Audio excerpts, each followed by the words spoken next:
Days may die, life goes on. Coming up on TPI. The history of Kenyan music. Kenyan music is one of the few places on the planet where gospel music was bigger than anything else. I mean, like, way bigger. And God gave me the privilege of being a part of that history.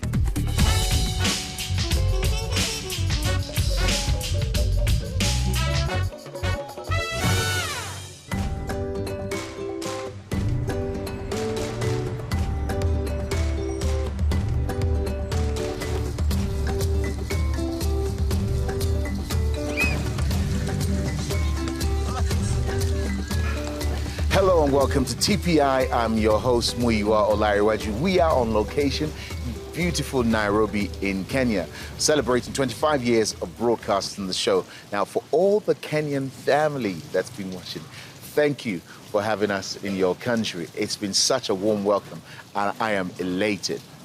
As a gospel artist, I have such an appreciation for Kenyan music scene.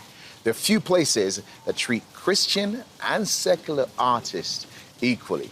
Now, one of the reasons gospel music has gained its popularity can be traced back to the legendary singer-songwriter and producer Pete Odera. I sat down with him to discuss his life, his career, and his upcoming documentary, The Reconstruction of Pete Odera. Here's our conversation. Pete Odera, thank you so much for joining us on TPI. You are the son of an influential man. Right. Your father, when he was studying in America, right, during his downtime would work in a hotel. That's right. Where some of the jazz greats Absolutely. would play.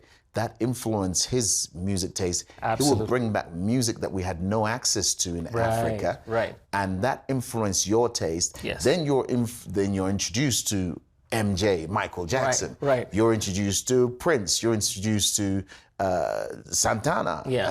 And all his pop vibes. Yeah. And all this smorgasbord of music is going on in your Yes. in your body. So what do you do with that? Yeah. In an environment where at that point I gather there was no such thing as gospel music, let alone contemporary gospel music. One TV station, which is a government-run TV station, and a government-run radio station. You didn't have FM stations, you didn't have satellite TV, you didn't have multiple channels, you didn't have the internet, nothing. Pop culture was quite conservative. Right. Church culture was ultra-conservative. Right. You're this young man who's now braiding your head and your pastor is saying to you, my what on earrings, earth? yeah. And you got earrings in. I don't know what you were thinking about, but clearly I was trying to be hip. I was trying to be hip. So there was you, and you would have been a sample of a generation like you. Absolutely. What was it that you saw? Tell us a story of what you saw that made you think, okay, I could do this for Jesus. Right. Because I gather from your story, you, yeah, it started with you wanting to reach people who looked like you, sounded like you, rather than you wanting to make music. Right. My uncle, Gordon Aminde, had a band. The band was called Black Savage. Black Savage was an Afro-pop folk something. But when you listen to their stuff now, it sounds so hot though. Isn't it? I'm telling you. Yeah. And I mean, it's so hot that Kanye West sampled it, you know. It's been sampled several times. It's my uncle. I mean, I'm not making this up, this is reality. So they had this band and he was cool. He wore these leather pants and he had his hair in curls and they were doing that and they drank whiskey and things. These guys were not conservative. And you used to be around that? I used to be around this. No wonder you're contrarian when you listen to Christian music. So that's what I was around. Mm-hmm. So this is what I grew up with, 4 or 5 years old and hearing this. And then as I grew up in my mid-teens, one of the band members eventually got born again, but he was like a jazz musician and producer at the time. His name is Jack Odongo. And Jack Odongo was the business. He was the equivalent of what I'd call DJ Khaled or whatever producer, you know, Rodney Jerkins, whatever. He was doing a production for a guy that I was playing drums for, Jonah Uzele, who were from the famous Uzele's family. And that's how I met Jack Odongo. And when I got into the studio, I saw him sitting behind these layers of keyboards and multi-track machines and headphones and everything. I said, this is exactly what I want to do. And so those were the things, if you take a snapshot, those are the 2 snapshot things to me that said, I've got to do this. I was studying to be a graphic artist, but when I was introduced to this space, I said, this is what I want to do. Life goes on. The sun is shining. What would you say are some of the pillars that are fundamental to this house called Pete Odera? I'd say a couple of things real quick. Hard work, another one would be favor, and being at the right place at the right time. So Kenya was going through immense change politically. So we're moving from a one-party country, a de jure one-party state, to a multi-party. That narrative goes directly parallel with my life, because then my father was in the opposition, and he was a speechwriter for the first vice president, and there was this push and pull. And so as there was this political story going on, there was this expression, and I really feel that the expression was part of the spiritual turning of what was happening in the country. So I feel that those kind of pivotal points helped. But then being self-taught meant that because my father was in the opposition, and anybody in Africa understands what it means to live in the opposition and not be in power. It meant that opportunities were very difficult. Which is where, I guess, hard work becomes important, and being self-motivated and things like that. The past is gone. Though I made mistakes, today has come. A documentary which captures some of your life. What are your hopes for it? I think it's a God thing, but the real idea is that the next generation needs to understand what our history was. It was so difficult. You know, you can sit in your room, what's her name, Billie Eilish, sits down and does a Grammy award-winning project in her bedroom. Was impossible when I started. This was impossible. This is a concept that, I see them doing it now on their phone. You know, you can literally record a whole album on your phone, edit the video on your shoot and edit the video on your phone, which was technology and opportunities that were not available to us in the late 80s and early 90s. Let's get this on record. It's important because, like I said earlier on, there were very few people that you can look at who've achieved what you have, and it's just like Afrobeat. So now we celebrate the fact that WizKid sells out stadiums, Burna Boy sells out stadiums, Davido sells out stadiums. If it wasn't for most people, if they didn't watch the Netflix series that takes you back to the beginning, they wouldn't realize there was a world of music. Absolutely. Well before, you're still going as far back as Majet Fashek, even before that, which led up to where we are now. So I'm a big fan of capturing the history because, you know, some people just think we just landed from the moon. Yeah. I feel it's important because the history of Kenyan music is one of the few places on the planet where gospel music was bigger than anything else. Like way bigger. And so outsold pop music, hands down, that you'd have gospel music concerts far outperforming your secular music. This was an anomaly. It was for the longest time an anomaly. And God gave me the privilege of being a part of that history, being able to just write that history through my life, not because I wanted to achieve, I was just available. I was just available. So the hard work, the favor, the being at the right place at the right time for me. Pete Odera, thank you so much for joining us. Thank you. I appreciate it. Thank you. Stay with us because after the break, two other musical greats, Peterson Ngetha, aka Pitson, and Timothy Kaberia joined the discussion. What does this moment mean to you, sitting with these two gentlemen sitting next to you? I could never have imagined this in my wildest dreams. What I had initially sought out to do, God has far exceeded my expectations, by far.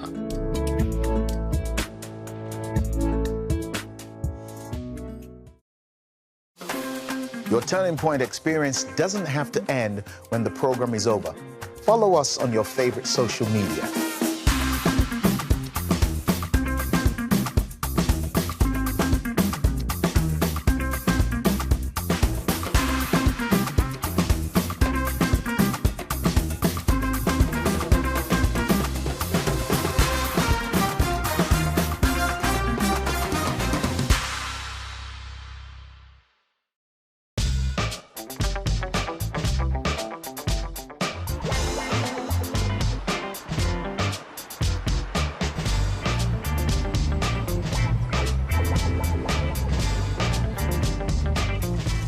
Earlier on, I spoke with Pete Odera about his place in the transformation of gospel music in Kenya. Now we're joined in the conversation by the next generation of great musicians. Gentlemen, thank you for joining us on TPI. Looking at the three of you, it's easy to miss the fact that there's decades of gospel music history hidden. And just from my layman's eyes, you're roughly separated by 10 years in your gospel music journey. There is the Peter Odera start, and then the baton passed to the Timothy Kaberia, and then something of a baton to the Peterson Ngetha. Let me start with you, Peter. You wouldn't call yourself a living legend, but we call you a living legend because that's the facts stack up. What does this moment mean to you, sitting with these two gentlemen sitting next to you? I could never have imagined this in my wildest dreams. What I had initially sought out to do, God has far exceeded my expectations by far. And that there's a generation coming behind. There's a picture you can't see yet is of the generation that's now even behind them, the people that Pitson is mentoring, the people that Timothy has mentored that are coming behind. And that entire movement that's coming behind is on the strength and the back of that one day I actually thought I could do this. Timothy, aka Cabs, yeah. Let me come to you. There's a moment I gather where you picked up something called cassettes, which the young people of nowadays, of the future, would never know what that is. Yeah. I wonder if we could try the social experiment. Just give it to them on the streets of Nairobi and say, take it and see what they do with it. Tell us a bit about that moment, and tell us about your vista of gospel music in Nairobi. Yeah, so my circumstance is slightly different because I actually did not grow up in Nairobi myself. I grew up about 140 kilometers from Nairobi. 2 hours, 3. 2 hours drive. And at that time, what we knew was whatever was coming through the Voice of Kenya, like Peter talked about, where you watch the choir singing, you watch Sing and Shine, Joy Bringers, and so on. So for me, my Nairobi schoolmates who, by chance, schooled there would bring us cassette tapes and so on, and one of which I bumped. People tell me, my Nairobi friends would tell me about this guy called Pete and so on. And so I was able to listen to 1 or 2 songs from one of the albums. And so, like, a place in the scripture says the word of the Lord was very rare at a particular time. So for us, music was sort of very rare unless you were subjected to listening to what was coming from the radio. And the Christian programming was probably once or twice a week. So that was my story. Wow. But in terms of being involved in music is from the community choir, which was traditionally so engraved in every congregation and everywhere you'd walk around a bit, whether you're Catholic or Protestant. That is so here we have someone who grew up listening to Michael Jackson, Miles Davis, and all these things, creates this thing that pierces through, gets through to you in a different city somewhere via snail mail. But here you are, Pitson, in this moment. You probably can't recognize the journey they've described sounds foreign to you because you're in the 4G, 5G generation where you press a button, it's all downloaded, and they're talking about cassettes.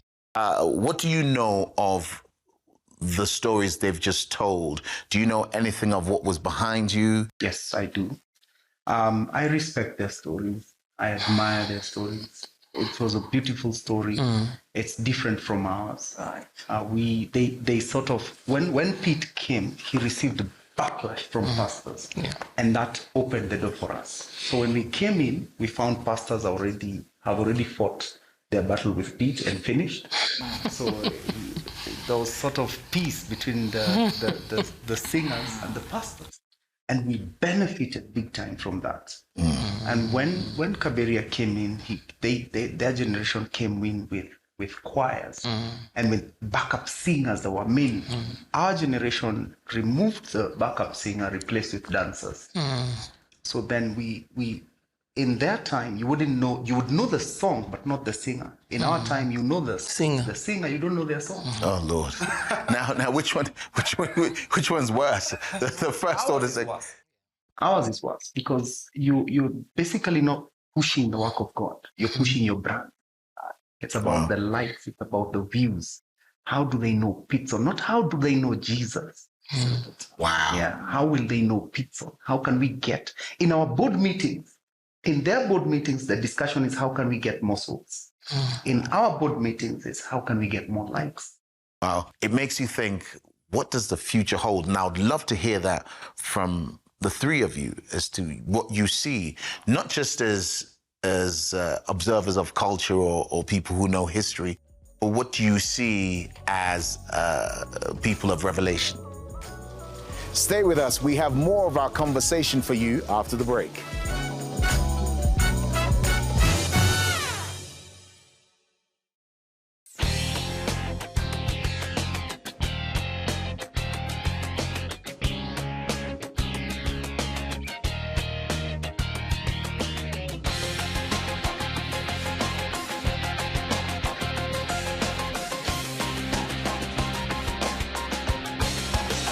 Call us at 0300 140 0067 or visit cbneurope.com/TPI.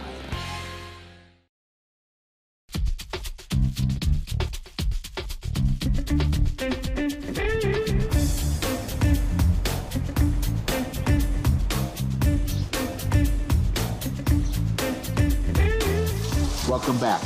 Thank you for staying with me. Before the break, artist Pete Odera, Pitson, and Timothy Kaberia joined me for an intriguing conversation around gospel music in Kenya.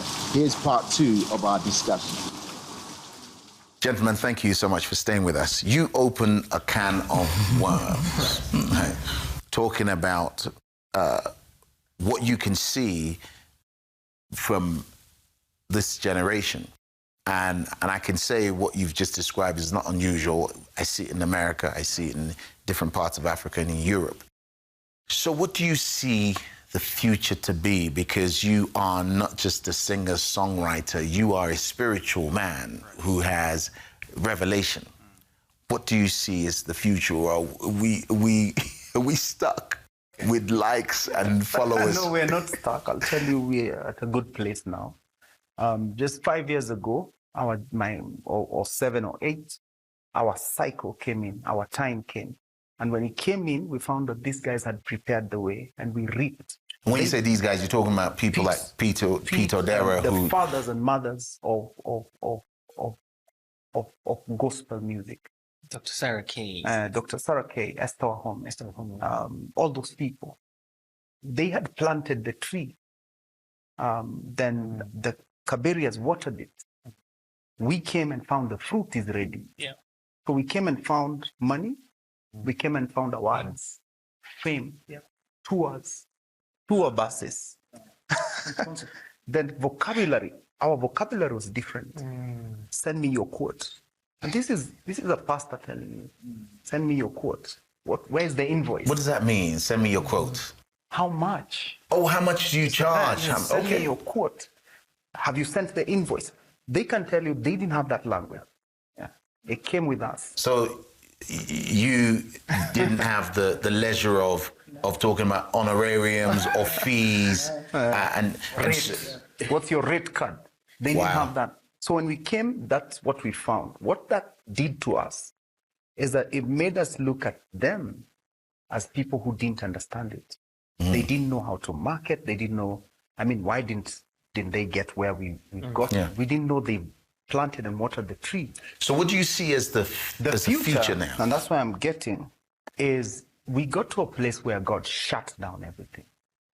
We had no awards. We had no shows. COVID during the COVID time. Right. Nothing was happening. There was COVID, but there was something spiritually happening. There was silence. We lost TV hours to our secular counterpart. There was nothing going on in the gospel side. I can tell you for sure there was mass exit from gospel to secular in Kenya. Wow. The ones who remained will bring a new sound, and those are the guys that our fathers now are reaching out to pull us out and say it's not about those things. There's ministry, and so there's a great there's hope. So, Cabs, COVID was a watershed moment for the world, and it seems like it was particularly for God used it as a shaking for gospel music, Christian music in Kenya. What do you see as the future? I look at it now bigger, beyond even the music. I'm passionate about generational conversations, so that you have, you know, Pete is in his 50s, I'm in my 40s. There's a place where the people in their 50s and 40s can be able to talk to the ones, not just, 30s, 20s, and especially our children who are, you know, we're talking about Gen Z now and millennial, and have conversations about the true reality and the power of God, so that your expression is targeted directly to God as a worship leader, because that's what I'm passionate about, standing in front of churches and standing in front of Christians who gather to worship, because that has also been affected, which is probably a story for another day. Understanding that COVID could have come or something could have shut down, but God remains sovereign.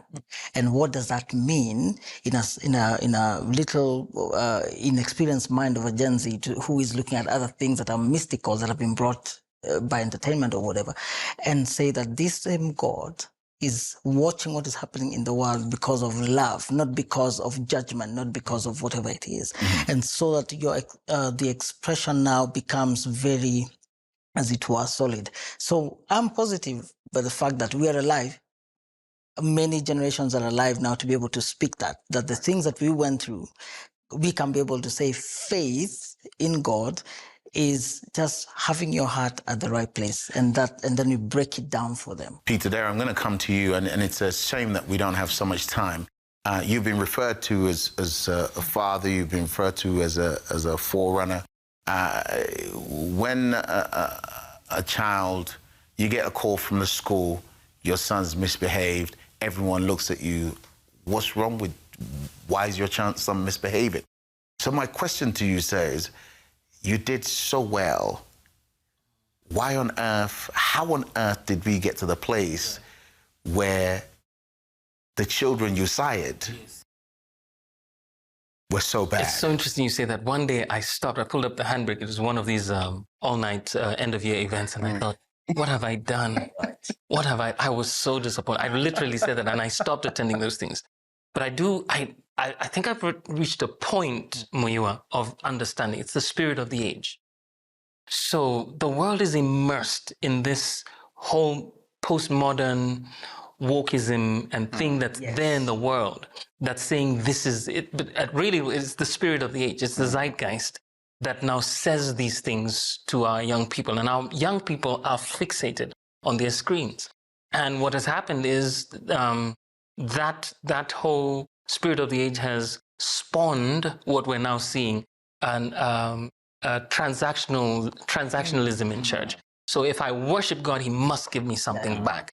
So we come to God making ultimatums, and of course we'll be disappointed, with that. We are at the precipice of we're in the middle of what I call what God allowed Kaberia to do, is begin a worship movement that is not just a Kenyan thing, but we're seeing this all over Africa. So I believe that is spawning a hunger for truth. And because of that, the Bible says, blessed are they that hunger and thirst for truth. Why? Because they shall be filled. So there's a meeting, there's a confluence of the desire for the people of God to find truth. In the world they call it authenticity, but they're looking for truth. And God's desire is to be with his people, so he will reveal himself to this searching generation. Peter Odera, Timothy, Kaberia, and Peterson Ngetha, thank you so much. And we look forward to what happens in the next 5 years and this remnant that you speak of and the sound that comes out of Kenya. Thank you for joining us. I want to thank my guests Pete Odera, Pitson, and Timothy Kaberia for joining me today. And to all Christian musicians, stay encouraged. What you do makes a big difference. Well, we reached the end of the program, but I have one final thought for you. It's from the German philosopher Friedrich Nietzsche. And it's this: without music, life would be a mistake. We leave you today with our guest Peter Odera singing I Smile. From all of us on location in Nairobi, Kenya, goodbye and God bless you. I once met a woman who'd see life pass by. She visited hunger and watched children die.